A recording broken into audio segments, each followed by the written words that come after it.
Hello everyone and welcome down to episode 174 of the Down South Photo Show with me, Brendan Waits, here in Ocean Grove, Victoria, Australia. And the guy on your other screen or in your other ear is listening to the podcast. It is Cam Blake in Hobart, Tasmania, Australia. Hello, Cameron. Hello, Brendan. How are you today? I feel like I may have only seen you yesterday. So we just got off I just got off do they still call it the Apple Isle, or is that an old thing? No, I think it is still called the Apple Isle. Well, it is to mainlanders, maybe not to the locals, but I don't know. No. I think that's okay. I wouldn't have thought it was still a common thing, but yeah, I've just been in Tasmania with that guy. We had our little Tarkine to Cradle Mountain adventure, which I'm sure people who follow us on the socials would have seen our updates, seen the photos we've been putting up. Gee, Cam, we got some pretty amazing conditions, didn't we? Oh, they were all right. They weren't too bad. No, we hit the jackpot on a few spots, didn't we? It was good. We did, yeah. We got a couple of really brilliant, real brilliant sunrises, a couple of very mentionable sunsets, and just some really cool stuff in between those two bookends of each day. So, you can't, I think we said a few times, it's hard to, even if the weather's not great down here, it's hard not to get a great photo from some of the locations we visit. So, yeah, I think customers were happy, guests were happy. Everyone seemed to be quite happy with what went on, so it was good. Yeah, I know at one point when we were at Sumac Lookout, you shot me a look at one point like, it doesn't get any better than this here. That was one of the better ones I'd seen there.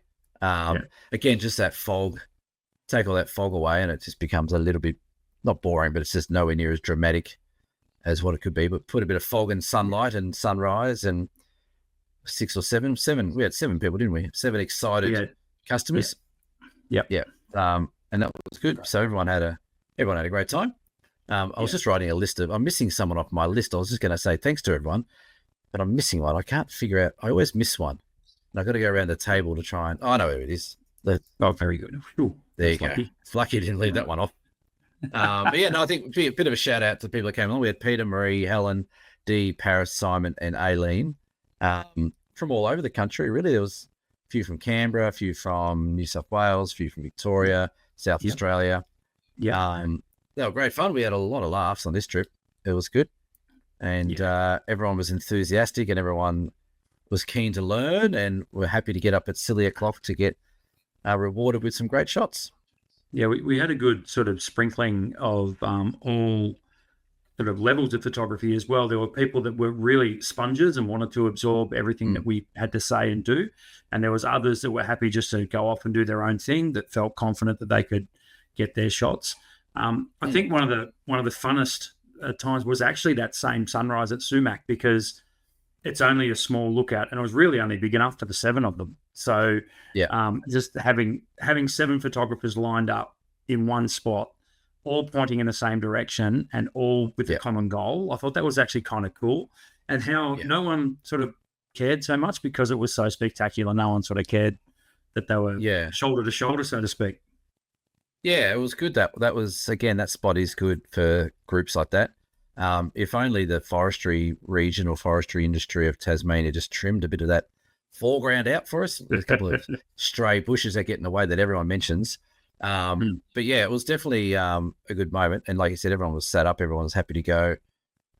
Peter was a bit reluctant to go get his big lens until he did get his big lens and got some great shots. I actually saw what he did. He did on his Facebook page or his Instagram page or something like that. He did like a bit of a wide angle, not so wide. Then he sort of took a series of shots where it went in. I thought it was really cool.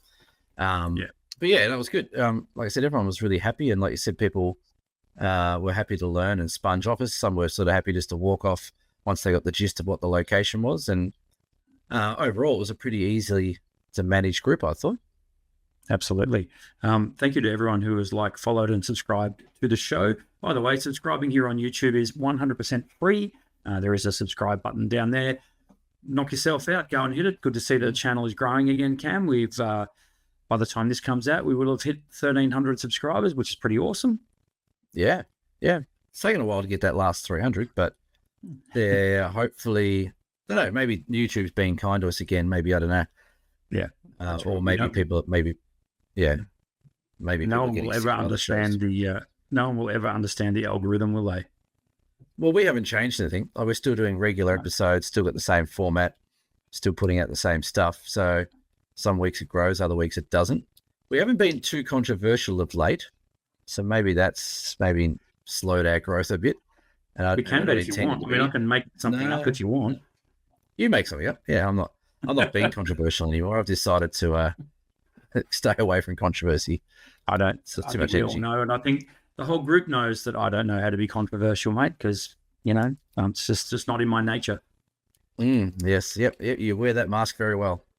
Photo of the week. Cam, would you like to throw up your photo of the week? Well, actually, would you like me to do it for you? Because that's I was going to say you might have to do that. it will be that one. There we are. Yeah, that's the first one. So yeah, this was the second last morning, I think it was, at Cradle Mountain. So that's what they call a pandanus tree or a pandeni tree. Only found generally above 800 meters of elevation, although I've seen some a bit lower in Tassie. They are a really cool little shrub. You can see that's quite a small one, and then in the background there's like a bit of a family of taller ones. But it was frozen solid at Ronnie Creek that morning. It was a very cold morning. I think we got down to about -4 when we were there anyway. But yeah, just those pandanus work really well. They got really a lot of character, and these leaves all have a bit of purple and brown and sort of golden, reddy sort of green colors on them. So yeah, that was a good shot. We had to wait for another gentleman to get out the way in the background. He was wandering around there for about 10 minutes, completely oblivious to the group of photographers waiting to take a photo, but that's okay. We don't own the national park, so we let him do his thing, and then we end up getting a good shot like this. So yeah, I'm thinking I might print this one. I think it might look good printed up. It's got that sort of feel about it. So yeah, I was happy with that. It was a nice little shot.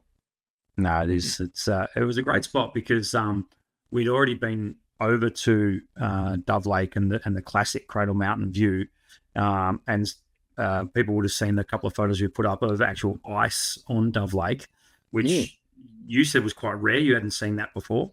I don't think I'd ever seen. I'd seen little bits of ice in the little puddles and tarns, but not on the lake itself. So that was pretty cool to see around at the boathouse. That sort of first meter or two was sort of frozen in from the shore, which is quite cool. I was trying to get a couple of shots on that, trying to get the right angle to get the sort of icy crevices or whatever you want to call them, the cracks near the boathouse. But it was really cool. As soon as you went low, it sort of lost its sort of cracked feel, a feel of being cracked. So yeah, it was a bit tricky. So, but it was cool. It was a great morning down there. And again, like the crowds were pretty full on, but we fought them off, and we managed to have the place practically to ourselves again. It was absolutely remarkable that basically, and I'm struggling to actually think of any of the places where there was more than a handful of other people. So let that be a lesson to all our listeners that there's no such thing as bad weather. There's only bad gear. And yes, it's cold in Tassie. We get it. It's winter. Yeah. But if you want photographs of ice on Dove Lake, and if you want frozen pandani, and if you want, mist rising out of valleys and stuff like that, well, it's the time of year to do it, and no one else will be there. So go and get yourself a nice warm coat and chuck it on and get some thermals on and get out there. Well, that's a good little segue to our tour next year, because we are going next year. I've had a few people comment and a few questions sent through about the locations and time of year. We do have another trip next year, Tarkine to Cradle next year in 2026. It's around about the same time. I think it's August 20 maybe next year to 25. So it's 3 days in Tarkine, 2.5 days in Cradle. It has a full allotment of spots available right now if you want to jump on dsps.com. All the info's down below. Brendan's scrolling it across. But yeah, like it is funny that it is not many people there. Having said that, like Cradle Mountain was -4. I can guarantee if you went up, Mount Buffalo or Mount Buller in Victoria or some of the Stowe Mountains, you would have had the same sort of temperatures. So as you say, there's no such thing as bad weather, just bad gear or bad clothing. And everyone was prepared. I know Helen rugged up. She looked like a little Michelin man girl when she had all her gear on, but she was warm and she got around perfectly fine getting photos. So it can be a bit uncomfortable if you don't have the right gear, but if you've got the right gear, it actually is quite enjoyable. Yeah, and I can say that the heaters in both our cars work very well. So I would already now next year it's roughly around the same time again, isn't it? So I think it's August 20 to 25, I think, there you go. next year. And is all exactly now that it'll be on. So yeah, highly encourage people to get down, come along with us and check that one out. My photo of the week happens to also Yes, come please. from the same trip, but I doubt it. It is in the. This one's more in the Tarkine. Now this was taken at Sarah Ann Rocks. Now, can I ask a question, Cam? About your photo? Do you think those very rocks are Sarah Ann's rocks? They could be. I don't know if there's an actually allocated amount of rocks for her, but they definitely could be. There's a lot there to choose from.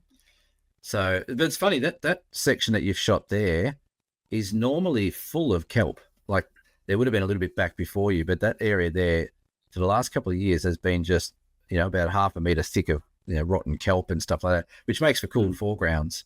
So yeah, I haven't seen it with so many clean rocks in that foreground like you got there. And so I was on the lookout for it was pretty breezy there, and there was always there you get the rugged, the waves breaking and stuff like that. But this is just like literally two little bays across from where we were doing the main shooting. We sort of went for a bit of a wander to see what I could see, and then I came across this, and I was sort of hoping more for water to be up in it and waves washing back. And then I thought, well, hang on a minute, this is a little more sort of stark. It's got some really sort of dark tones to all those rocks through there. So it was just a quick chuck the tripod down. The tripod's not even extended here. That's as low as it gets. It's sitting on a little rock. Angle it down a wee bit. And as far as metering is concerned, I just really wanted to meter for the brightest section of any rock I could see, which happened to be that rock pretty much sort of almost dead center towards the bottom there. It's got a sort of bright face on it. So I metered off the face of that rock, and just like we told a lot of people on the trip, just to let the light fall where it does. And in this case, it just sort of spread out quite nicely across all those rocks. And because the shadowing, it was in a valley, so there was not a lot of light getting down into here. The sun is actually setting over that ridge line to the right, way out there. So I'm in a lot of shade here. And it actually turned out pretty cool. I just like the effect. And the thing about Sarah Ann Rocks is it feels really rugged and inhospitable. And I think that photo sort of portrays that as well. So that's what I was trying to capture in that little area. Yeah, you wouldn't want to get lost in Sarah Ann Rocks having to find your way out in the dark if you didn't know where that little four-wheel drive track was, because it is a bit treacherous.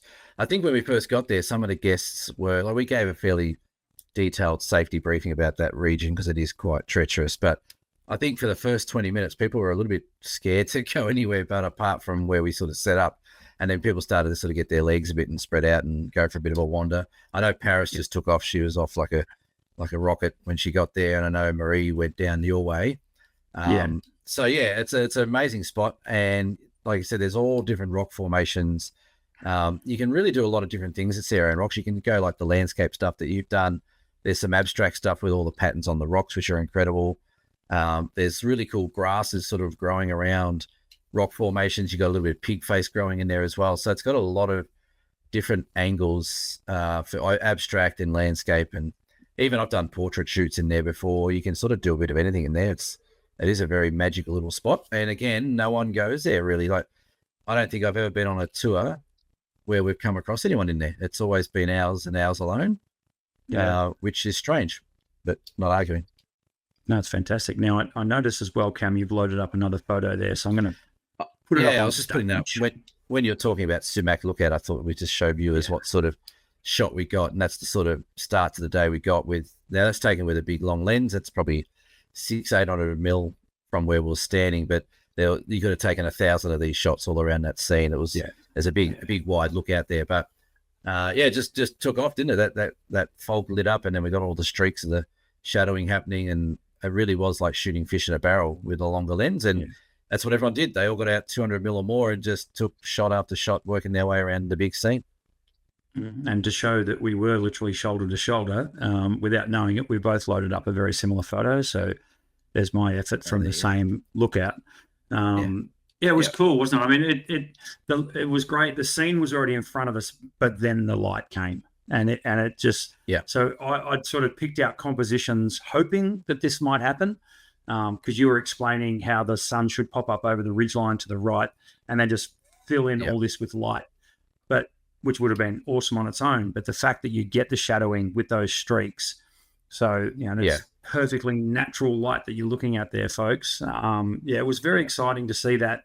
I, we'd seen it at BFOP up on Buffalo. You get it a bit up there too when you get your long lens down into the valleys with all the mist rising out.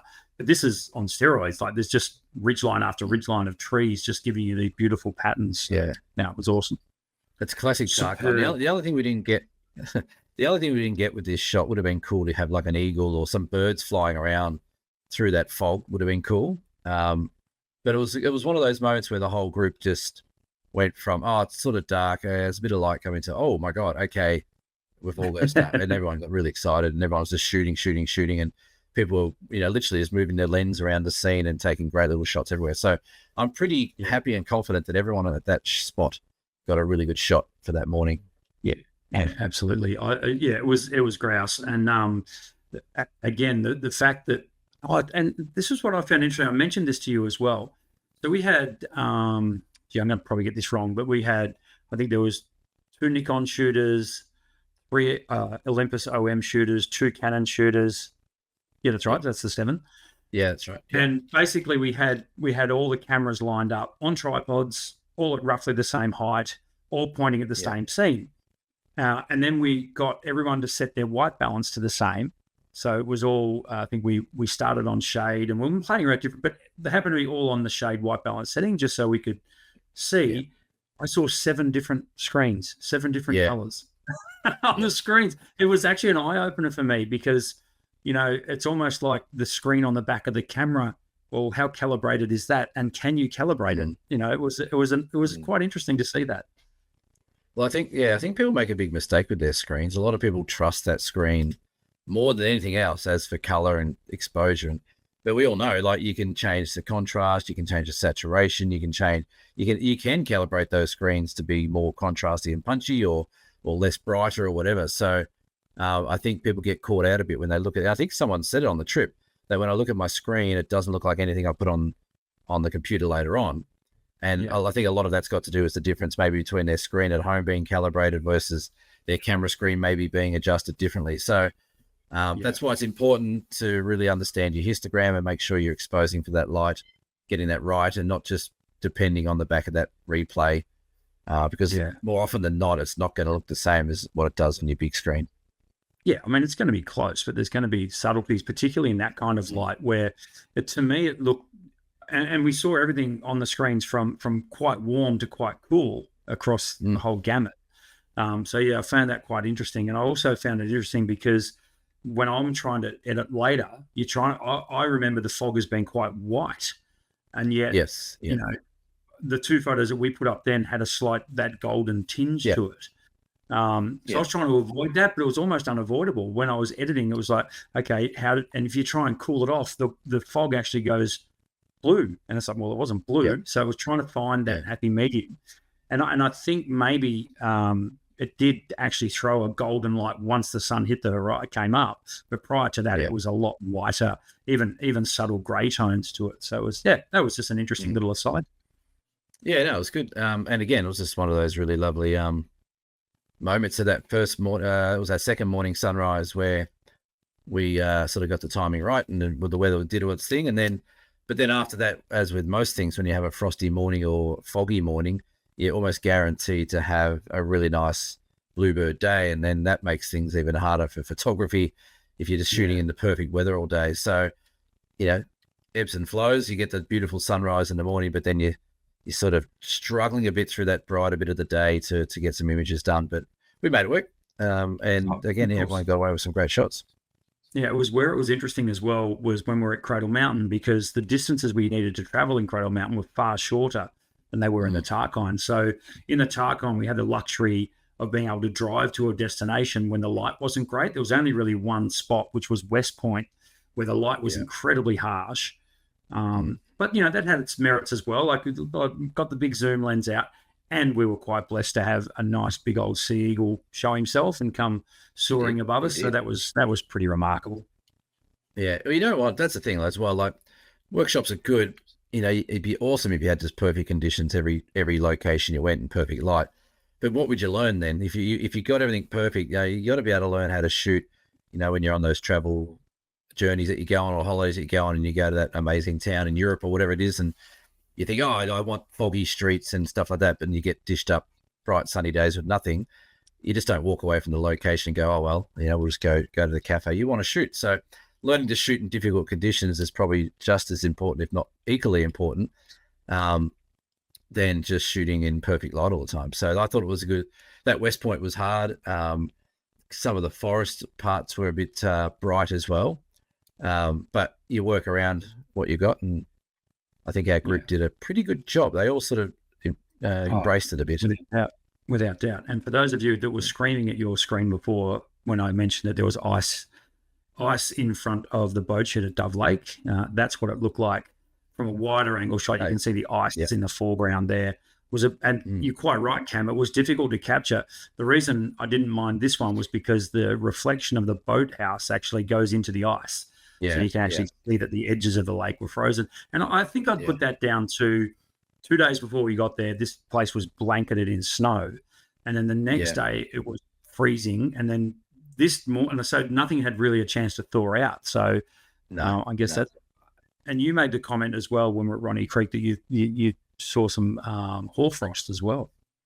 Yeah, I thought it was like, it looked like it was just a couple of like absolute brilliantly white trees covered in frost, which I hadn't seen before as well. But yeah, it's it gets cold there, but a bit of a shame. Like, they did have a fairly big snow dump, and I was hoping we might have had a little bit more lying around, but instead of snow, we got frost. So you know a shot there, you can see all the button grasses frozen. All the rocks on the foreshore, it was like they were almost glued together. They were really sort of stuck together with the ice. So that was pretty cool. And then we got that nice light to kick the day off. So yeah, it was good. It was quite good. Now moving on, we have our August comp running over on Facebook. So the theme for that is free. Some great entries have been coming in, so thank you for everyone who has entered so far. What we'll do when we get to the end of August is we'll do what we normally do, and we'll pick a winner. Cam's going to send you a voucher or a book or something. Probably a book. Yep. And then we'll collate what we consider to be our top 10. We'll put that up for a people's vote, and the winner of the people's choice will win a prize in September. So keep an eye out for that. But yeah, head over to our Facebook page for that. Just search the Down South Photo Show on Facebook, and you'll see a pinned post at the top to enter the comp this month, which the theme is 3. Yeah, I'm just looking at it now. There is some very good shots in this month's one. I like it. We're gonna have arguments over the winner, I reckon. Okay. There's a lot of it wouldn't be the first one. There's a lot of good ones in there, which is going to be hard to separate. So, but yeah, it's about 30 or 40 entries in there. So yeah. The way we generally go about it, folks, is Cam and I will pick out, say, our top 5. And if we happen to have one image that we've both put into our top 5, then generally speaking, that's the one we'll sort of argue about whether it should be the winner or not. So that's the general gist of the process. I think 2 months ago, though, we had to have a top 7 because there was too many good entries. So it looks like we're heading the same way for this one as well. I think you can throw a blanket over the top 10 as being good enough to win so far from what I can see, but you never know. There might be an absolute standout that comes in that you out there haven't entered yet. So get over to Facebook, chuck it in there. See if you can impress us. Absolutely. Good luck. I'm sure you can. We're going to try something a little different tonight, Cam. We put the feelers out last week for something a little different, and that is we wanted people to send in their images for us to critique. And you can do that by sending us an email, contact@dsps.com.au. Did I get that right? Yeah, contact@dsps.com.au is our email address. We have now got one centralized email address, so you can send that to us there. And our good friend of the show, Sharon from Shazbang Sharon T. Shazbang Images. That's right. Yeah, it is good. Has sent in 2 images for us to critique, so I guess we'll just chuck them up on the screen and all right, let's go. Now, Strap in, Shaz. can you see them under there? Shaz 1 or Shaz 2? Which one would you like me to put up first? I can't see any of them, and I think only on your screen you can see it. Let's go with that. So that's the first one. I know where that photo is taken. Yeah, I do.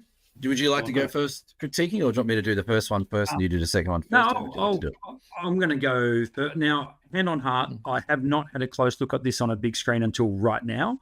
I just literally uploaded the thumbnails into here. So that's how we want to do it. If we're going to critique photos, we want to do it live on the show. I think straight out, it's a nice image. I think it's got a lot of merit to it. You certainly, Shaz, taken at the right time of day for a bit of mood. You got the fog and mist rising off and coming over the top of the mountains in the distance. That looks nice. Immediately, the first thing I would say is the tree on the left-hand side seems to be blocking or cluttering this image. It feels a little bit constricted by that tree on the left. So, I mean, and look, and sometimes it's really, really difficult. This might have been as close as you get to the water's edge, and I understand that. And you might have even zoomed in a little bit to sort of crop it out. So I understand there might have been limitations there. However, I think maybe even just a little bit more tighter crop, even a square crop might look cool here. A 1-to-1 crop could look pretty cool. I just think that tree on the left is a very, very heavy anchor point in this image that just keeps pulling my eye over to the left, almost like I want to see what's behind the tree. So if there was a way that you could have got a little closer so you keep the jetty in the shot but remove the tree on the left, that would have been cool. Other than that, I mean, it's nice and sharp. It looks like you've picked up a focal point on maybe of the jetty or even the tree closer on the right-hand side. But I just think just a little bit more clever composition might have worked a little better on this one for me.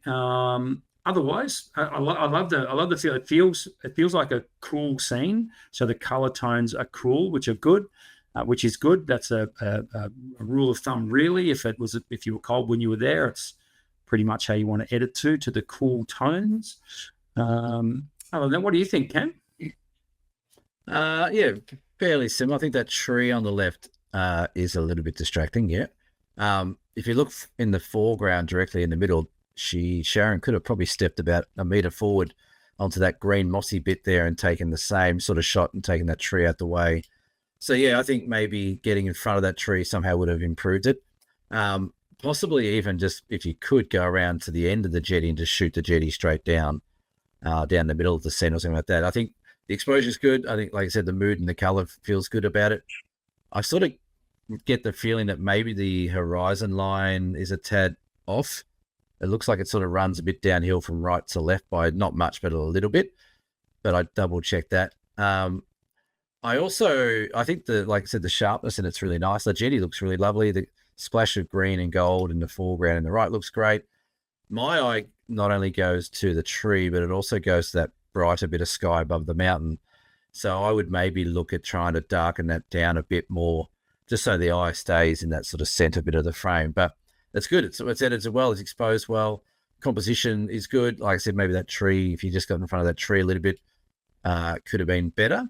But overall, yeah, it's a cool shot. I like it. I love the smooth water. I like all that. It's really nice. I'd say it's maybe, looking at the clouds, possibly a bit of a longer exposure, but we do get the river, this is down the road from me actually, they do get the river that's sort of mirror reflective a lot of the time here. So yeah, I like it. It's good color, good shot. Just a couple of little things that could be improved potentially. Yeah, I think while you were talking there as well, I was thinking about the image a little bit more, and right in the center of the frame, which is the reflection of the sky, there's not a lot going on. Now, that's difficult because it could have been the cloud pattern at the time, and I'm just wondering whether waiting a little longer for maybe some more contrast in that area, because it is right in the middle of the frame. It's a little bit sort of distracting. There's not a lot of detail there, not a lot going on. So, that could have also been slightly improved as well. But yeah, look, as I say, overall, that's a cool shot. I like it. But that's that one critique. So let's have a look at the second one, shall we? I And don't you think can she's like I led the way. I don't think she's thrown her camera away just yet after that one. I think that was pretty good. maybe she will after this one. Let's see. Oh, There you go. waiting. Oh, yeah, cool. I did see this shot of Shaz Bangs. I actually really like this shot. I think it's got a lot of elements that are working for it. There was another shot that Sharon did. So this is the HMAS Adelaide, which is one of our aircraft carriers, apparently, which docked in Hobart a few weeks ago. Shaz got a really great shot. If you look on the edge of the runway next to that flag, there's a serviceman standing right there under the flag at attention. She got almost a full frame of that sort of boat on its own, which I loved. But this one's a bit of a wider angle shot of that. I like it. I like the color in it's great. I do actually remember this sunset because I was at home looking out the window, hoping that she'd gone down to see this big boat. So the color's good. The exposure's good. There's a bit going on in the composition. You got the little jetty coming in from the right, and you got the tugboat and everything onto the left. I think I prefer it to maybe be a tighter crop in from the left, so maybe not have the aircraft carrier smack bang in the middle. But it looks good. I like it. Yeah, I like the yacht. The mast is breaking the skyline there is good. But yeah, maybe just taking a little bit off that side of the frame, keeping the tugboat in maybe, and leaving out that sort of looks like it's a boat control center or whatever it is above the back of that building there. But overall, I like it. I think the color's really nice. It's an interesting shot. I think the other shot she did, that was the full frame of the ship, is a better shot than what this one is, only because it's got the guy standing at attention. It's pretty cool, and it's not something you see in a Hobart every day. But yeah, I like it. It's good. Just that little, maybe a bit of a crop from the left, just to bring it in a bit closer would have been my adjustment. Yep. Hard to argue. This is a much better shot than the first one we saw of hers. I think it's great. I love the color. How good's the sunset there? It also looks pin sharp, so it looks like you've focused pretty much straight on the aircraft carrier in the middle of the screen. Literally, as you said, the tighter crop. I was nodding my head profusely. I think I'm not 100% sure. It looks to me like it's closer to a 16:9 crop than a 3:2. I would probably switch it back to 3:2 and actually come in on both sides. So you've got the tugboat on the left. In front of the tugboat, there's 1, 2, 3, looks like 5 of those things that the boats bump into. I probably would have just kept. Yeah, I just probably would have kept maybe the one closest to the boat, so I'd crop it to about there. And then on the right-hand side, you've got that yacht there, and to the right of the yacht, you've got the pillars of the jetty. I would probably just keep that pillar of the jetty in, and the rest could go. So yeah, just a slightly tighter crop, but look, I'm clutching at straws, Shaz. It's a cool shot. Love the reflection of the colours on the water, and it's a good juxtaposition of a great sunset and then a big military. Did you use juxtaposition in your review? I'm afraid I did. Is that okay? Is that frowned upon in Tasmania? No. It's a great word to use when critiquing images. The juxtaposition is, you've made it when the judge drops the juxtaposition in there. You're on the good things there, especially in the old AIPP days. The juxtaposition. Oh, was it almost guaranteed a gold if you got that.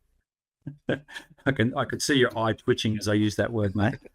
That's all right. Awesome, cool. So that's cool. Great. Good work, Shaz. We want to see more from you. And by all means, if you want to send us, there's the email address there, contact@dsps.com.au. Send us in some images. They don't have to be super high res either. They're just going up on the screen for the pod. So you can send them across to us. You send us, let's say, a maximum of 3. We don't want to be sort of too inundated. So a maximum of 3 images would be great for us to critique for you. We'll be as dead honest as we can be. It will be encouraging critiquing when it can. It could be, unless it's really, really lacking something. Well, we said about it the other day, actually, it's hard to go online these days and get anyone to critique your images because everyone's too scared to say something in case they get jumped on by the rest of the social media keyboard warriors. So, it'd be nice if we could get 3 different photos from 3 different people next week or whenever we're doing the next episode. That'd be cool. And that way we can have a good look at some different things. So if you want to get your photos out in front of people, you want us to have a look at them and give our opinions. Like I said, we'll give our honest opinion. And that'd be good if you could do that. So send it through. Yeah, it doesn't have to be super high res. Don't clog up our email with 100 mega files, 100 megabit files if you don't have to. So yeah, but no, Shazbang did well. So Shazbang's also got a Facebook page. I think it's called Shazbang Images or Shazbangers Images. So if you're on Facebook, give her a like or jump over and have a look. She's producing some really nice work these days. It's been really nice to see her journey grow in photography and sort of feel like she's finding her style and getting her feet a bit and what she likes to do. So it's awesome. Yeah, absolutely. It's been great. And, there's a few people that have come on multiple workshops with us as well, or, just pop into the shop and say good day to me from time to time, or keep tabs on us on our social media.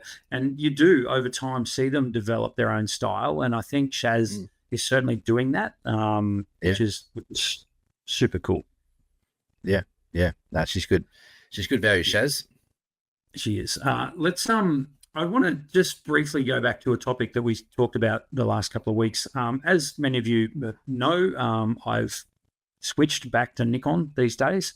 And I just wanted to I've really now had the Nikon Z5 Mark II for a couple of weeks.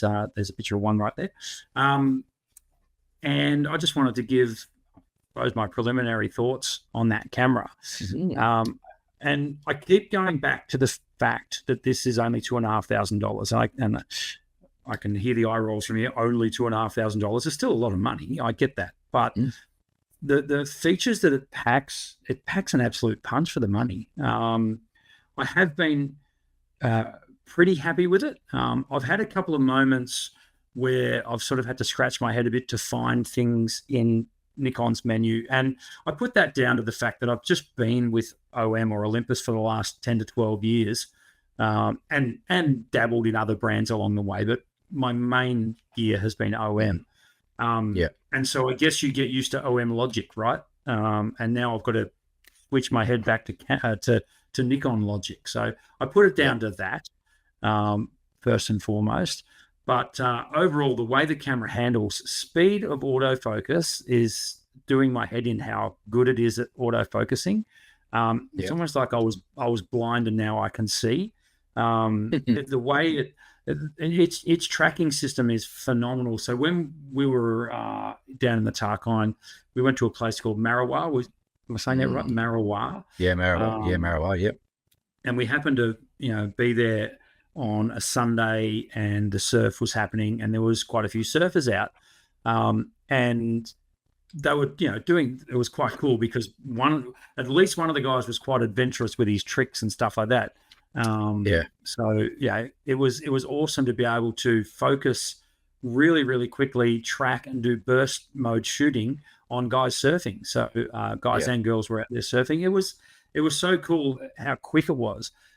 But the big takeaway was I had a guy out surfing. I'm using a 150 to 500 lens. Then all of a sudden, a blue wren lands on a branch right in front of me. And then being able to switch immediately straight into a birding mode was pretty cool. So I've gotten quite good at switching those modes nice and quick, and I was able to capture the scenes quite quickly. So, and look, again, we are not sponsored by anyone on this show. Well, we're sponsored by Taz Photos, and we're sponsored by Ocean Grove Camera and Photos. So, it was awesome. Sponsored by our viewers, pretty much. Yeah, that's right. So I've been using the primarily the Tamron 150 to 500, thanks to the folks at Blonde Robot for loaning me that, and their 16 to 30 f2.8 as well, and which are the two lenses I use most of the time for the last 2 weeks, Kangaroo Island and Tasmania, and being pretty happy with it. Like I bemoaned last week, I didn't get a 70 to 200 in time to go to Tassie with, and there was, to be honest though, in Tassie, I think there was only maybe twice when it was like, I really could have done with that 70 to 200 in that instance. But other than that, I was very, very happy with it.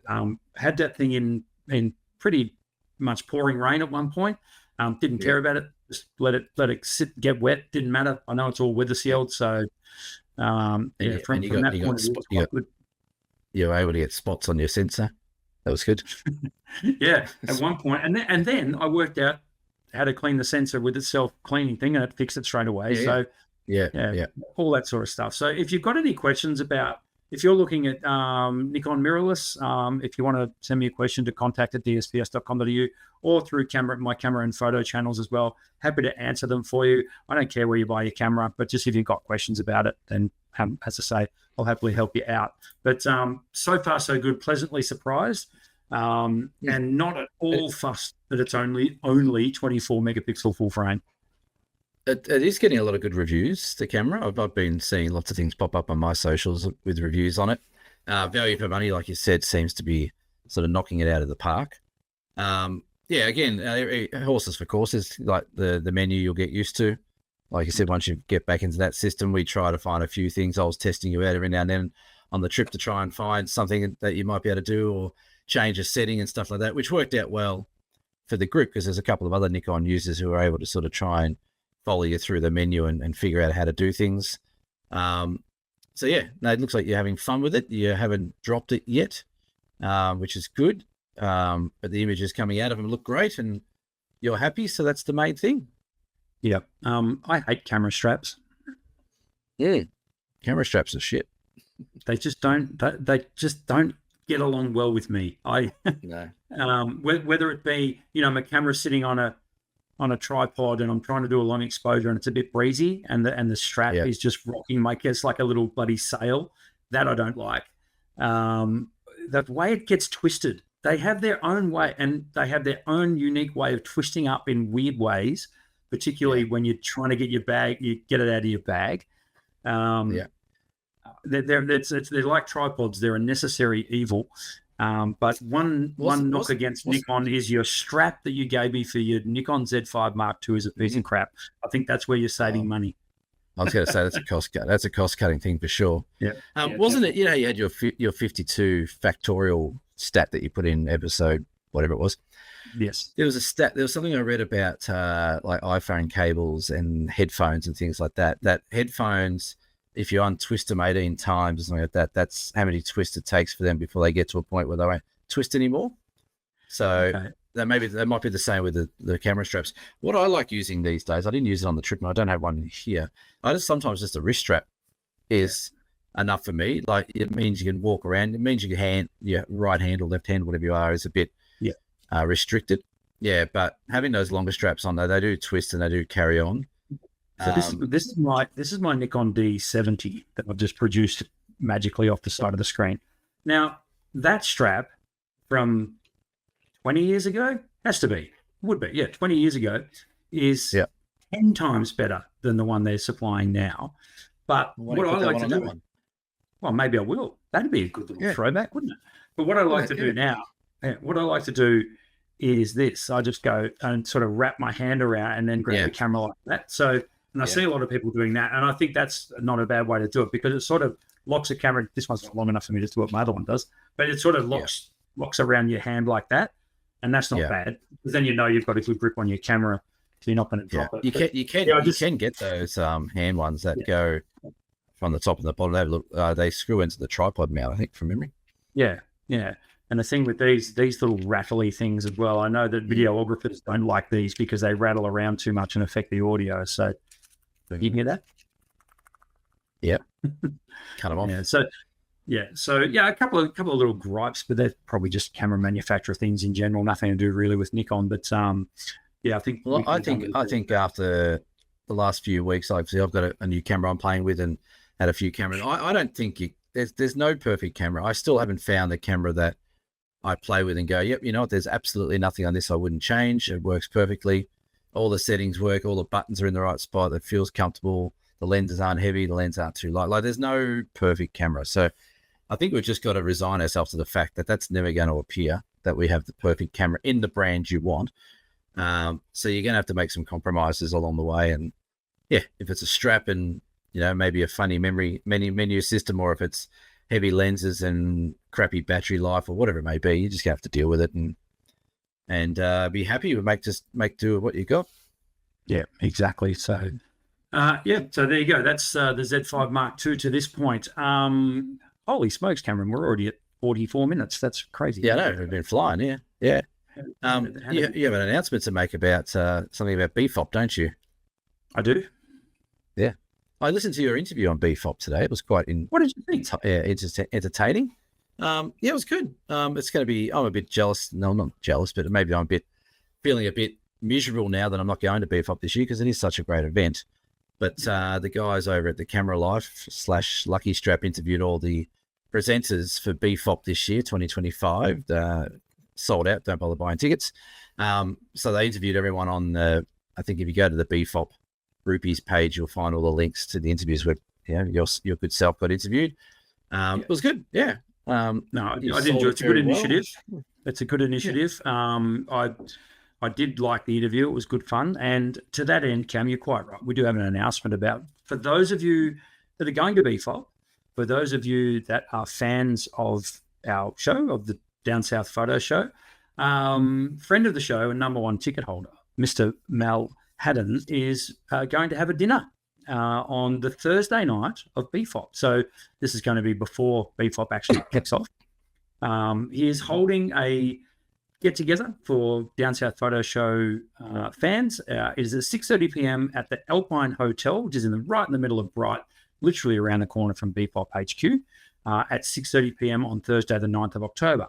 Now, Mel has asked for us to share his phone number, so we are going to, might even put it up on the screen in a second, but to get in touch with Mel, send him a text or give him a call, 0419 191 614. That is 0419 191 614. You can get in contact with Mel there. And if you want to get along and meet like-minded people who follow the Down South Photo Show, we're quite chuffed when Mel suggested that he would do this.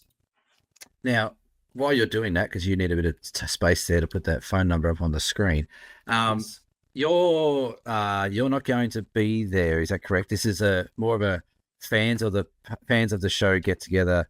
Yes, that's right. You'll be doing a big bus tour up to Mount Hotham with Charlie Brown. Yeah, so I'll be overseas. So yeah. So there you go. There's Mel's number on the screen for you. It's going to be. Unfortunately, Cam and I can't be there because Cam's going to be in Scotland and I'm going to be up a mountain with any luck. But I think the idea was more for fans to get together than for people just to sit there and talk to us. So it's really a really cool initiative. We know that before BFOP, Canon users get together and Nikon users get together, except that sort of stuff. And Sony users, oh no, they don't. Yep. They don't. What do you mean? They don't get together. No, well, the Sony guy left early last year, remember? So that's Mel's number right there, 0419 191 614. Shoot him a text, give him a call, tell him that you're keen so he can organise numbers. We'll promote it again as BFOP approaches, but good on you, Mel. Thanks for doing that. And thank you, Mel, for that, because he's just come out on his own bat to do that. So it won't be Mel buying you a dinner or buying you drinks. It's all self buying your own thing. It's not something we're putting on as such, so you'll have to bring your wallet with you, just helping you out, Mel, because I know that some people might rock up and expect Brendan or my credit card to be on the bar. That ain't happen.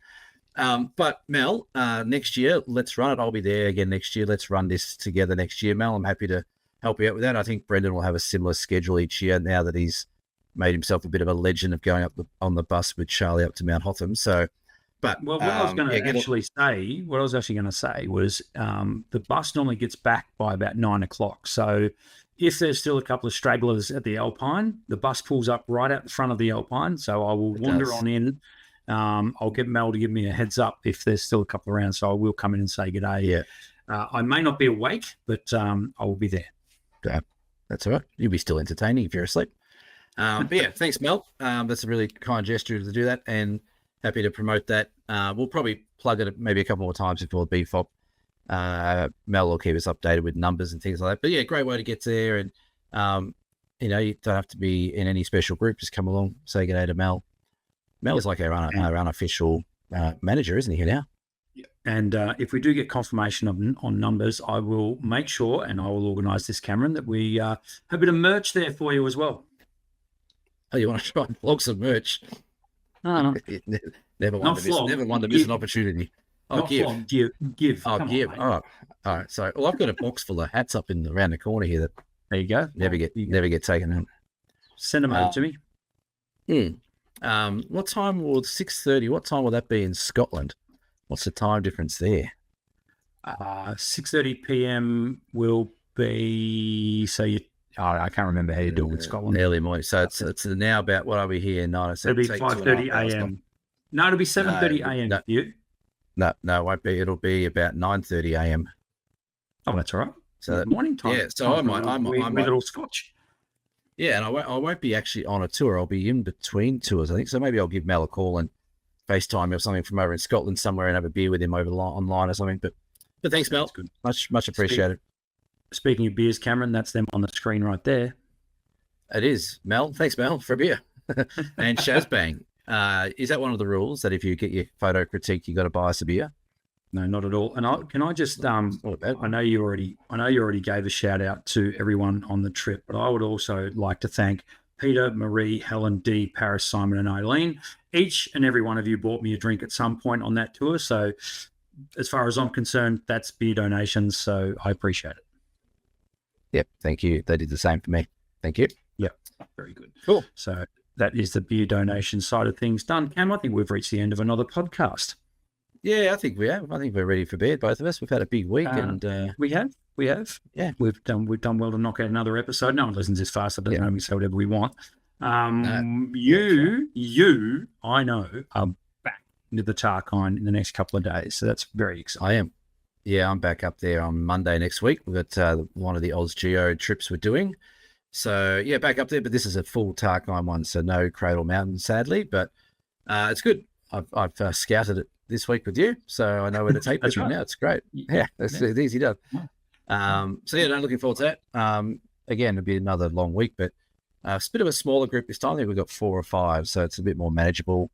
We'll probably get a bit more earlier nights without, having 10 people around the table yapping and talking for ages. But yeah. And you back to the grindstone. Yeah, back into camera and photo. Exciting times now because this is where, well, for example, the weather today was phenomenal. Like, let's talk about an early spring.